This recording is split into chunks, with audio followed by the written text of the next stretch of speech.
Alors, chers amis, bienvenue. Aujourd'hui, nous allons parler ensemble des dettes. Alors, ce qu'il faut savoir, c'est qu'il y a deux types de dettes. Il y a les bonnes dettes et les mauvaises dettes. Donc, comme je le disais, il y a deux types de dettes.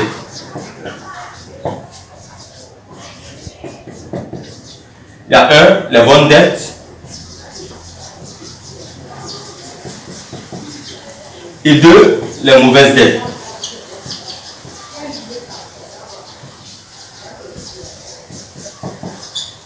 Alors, vous me direz, mais c'est quoi, qu'est-ce que c'est qu'une bonne dette et qu'est-ce que c'est qu'une mauvaise dette? Mais avant toute chose, nous allons aller au principe, c'est-à-dire aux bases, à la base de toute chose. En tant qu'investisseur, ce qu'il vous faut savoir, c'est qu'il y a d'abord, il faut connaître la définition de l'actif, il faut connaître la définition du passif, et il vous faut savoir ou il vous faut être à mesure de pouvoir mettre en place vos propres états financiers. Ce sont les bases. Il faut savoir, qu'est-ce que c'est qu'un actif, 2, qu'est-ce que c'est qu'un passif, et pouvoir établir vos propres états financiers. Alors, c'est quoi un actif et c'est quoi un passif? Un actif, c'est l'ensemble des biens et des créances qui viennent mettre de l'argent dans votre poche. Un actif, c'est l'ensemble des biens et des créances qui mettent de l'argent dans votre poche. Et un passif, c'est l'ensemble des biens et des créances qui viennent enlever de l'argent dans votre poche. Voilà deux définitions très simples que j'espère vous aidera dans vos différents types d'investissements que vous aurez à faire dans le futur. C'est-à-dire, même si vous aimeriez bien investir dans une action, il vous faut savoir si ce bien en question est un actif ou un passif. Ou cette action que vous aimeriez bien acheter constituera pour vous un actif ou un passif pour vous dans le futur. Parce que si ça ne sert à rien d'investir dans un domaine dans lequel on perdra de l'argent, bien sûr, parce que si vous devez travailler pendant de nombreuses années, prendre cet argent en question, injecter dans un business qui vous fera perdre de l'argent, je ne sais pas à quoi est-ce que ça servira. Donc, il vous faut investir dans différents types de biens qui sont des actifs pour vous. Et il vous faut ensuite pouvoir établir vos propres états financiers. Et ensuite, pouvoir établir des états financiers dans des entreprises dans lesquelles vous aimeriez bien investir. Par exemple, si vous aimeriez acheter une action en bourse ou dans une entreprise quelconque, comment est-ce que vous savez si cette action en question est une bonne affaire ou pas? Il vous faut pouvoir établir les états financiers de la banque. C'est un peu le nerf de l'entreprise. Le cerveau, c'est la base. Si vous savez établir vos propres états financiers et l'état financier des entreprises dans lesquelles vous aimeriez bien injecter votre argent, vous verrez que ça sera plus facile pour vous de savoir si cette entreprise vous procurera de l'argent ou pas. Donc, je résume.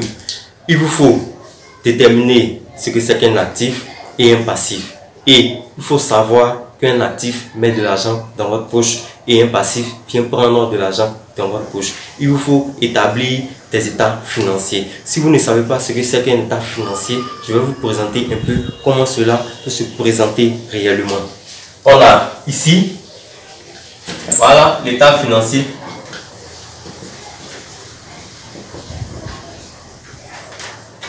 On a l'état des résultats.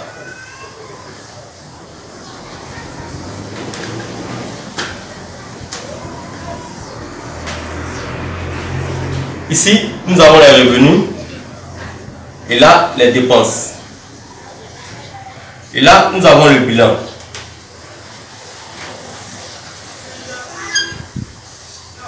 Nous avons là l'actif. Et là, le passif.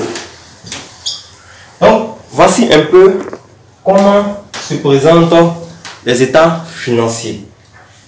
Parce que là, même si vous n'investissez pas dans un domaine quelconque pour l'instant, mais ou bien si vous êtes salarié, ou bien si vous avez un petit business, il vous faut être à mesure d'établir vos propres états financiers.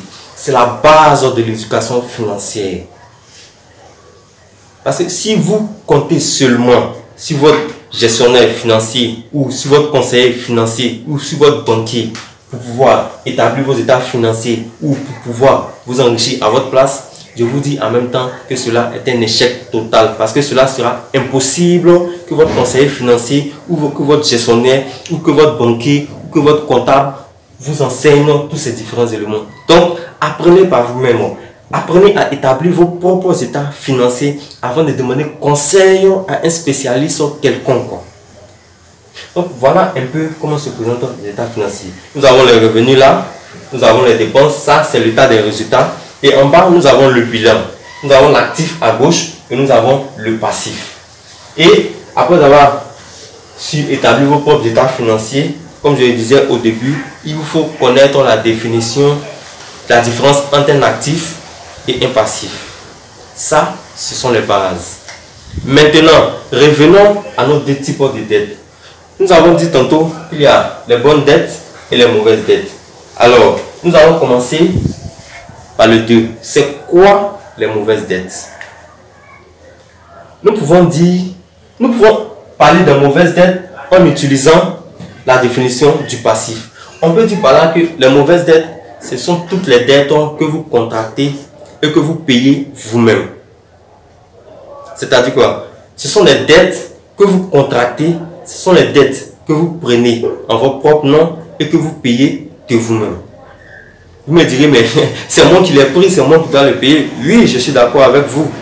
Mais il faut savoir que en tant qu'investisseur, qui a une capacité, qui a une compétence et qui a des connaissances en éducation financière, c'est que ce ne sont pas toutes les dettes qu'on peut payer de nous-mêmes. On peut contracter des dettes et quelqu'un d'autre le paye à notre place.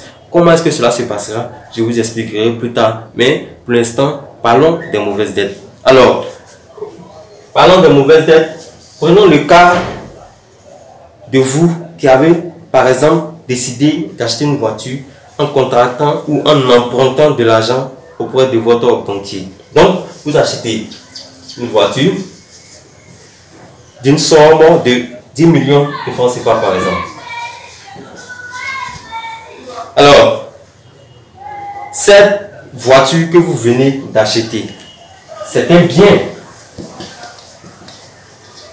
Et ce bien vous appartient.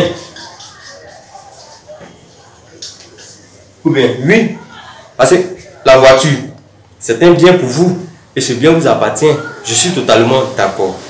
Maintenant, quand on prend la définition de l'actif, qu'est-ce qu'on a dit? Un actif met de l'argent dans votre poche. Et un passif vient prendre de l'argent dans votre poche. Maintenant, cette voiture que vous avez contractée, un emprunt pour l'acheter, est-ce que c'est un bien actif ou un bien passif? Voilà la définition que je vous demande de faire. Là, cette voiture en question est un bien passif. Pourquoi c'est un bien passif? Parce que c'est un bien qui viendra prendre de l'argent dans votre poche à la fin de chaque mois. Parce que ce bien, vous l'avez contracté en votre propre nom. Donc, ce qui signifie que vous allez la payer de votre poche personnelle à la fin de chaque mois. Donc, c'est une mauvaise dette.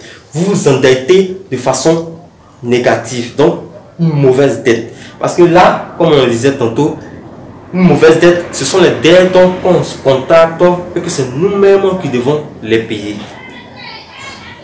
Pareillement, lorsqu'on emprunte de l'argent pour aller en vacances,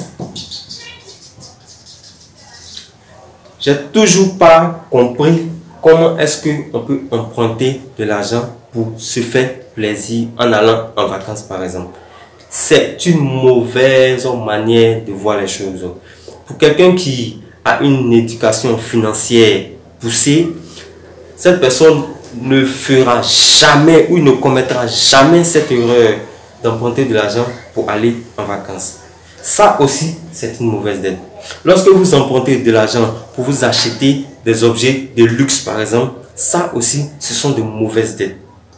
Parce que ces biens en question ne vous rapportent pas de l'argent à la fin de chaque mois.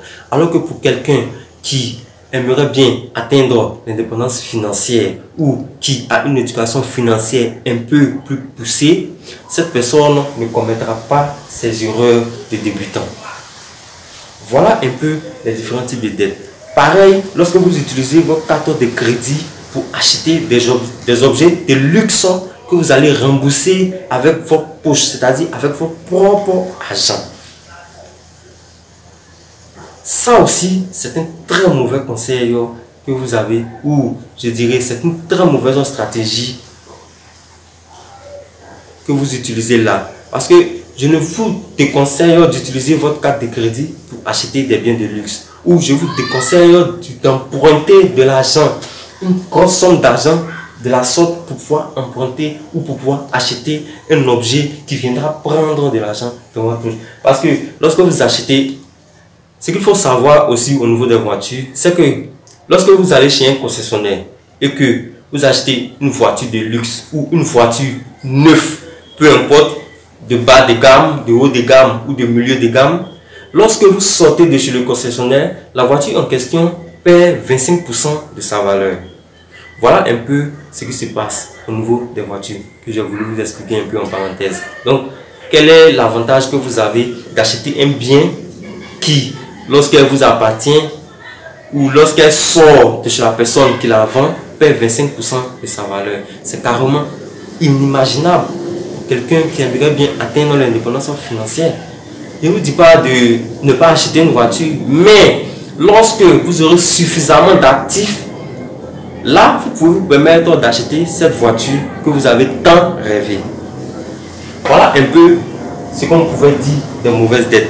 Et puis ensuite, qu'est-ce que c'est qu'une bonne dette? Voilà. Une bonne dette, c'est quoi? Une bonne dette, ce sont les dettes que vous contractez à votre propre nom, bien sûr, et que quelqu'un d'autre rembourse à votre place. N'est-ce pas magique?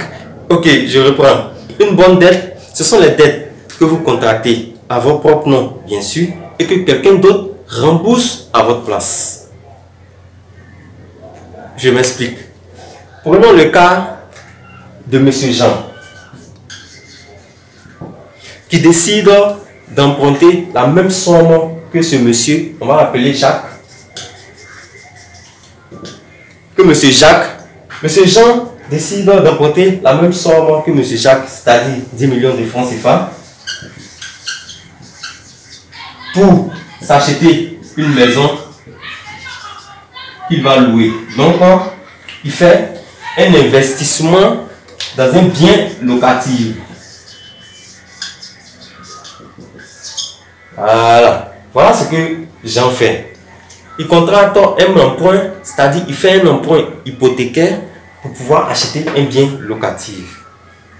Ce bien locatif, qu'est-ce que ça va lui générer à la fin de chaque mois? Un loyer, bien sûr. Et ce loyer, qu'est-ce que ça va constituer pour lui? Ça va constituer un cash flow. Et ce cash flow, qu'est-ce que ça devient? Ça devient un flux de trésorerie. Là, vous voyez que M. Jean, avec sa petite expérience ou sa petite connaissance qu'il a au niveau de l'immobilier, il la met en pratique en faisant quoi? En empruntant de l'argent et en payant une maison qu'il la loue. Donc, si cette maison en question est louée à hauteur de 400 000 francs et que c'est le revenu et que les dépenses en question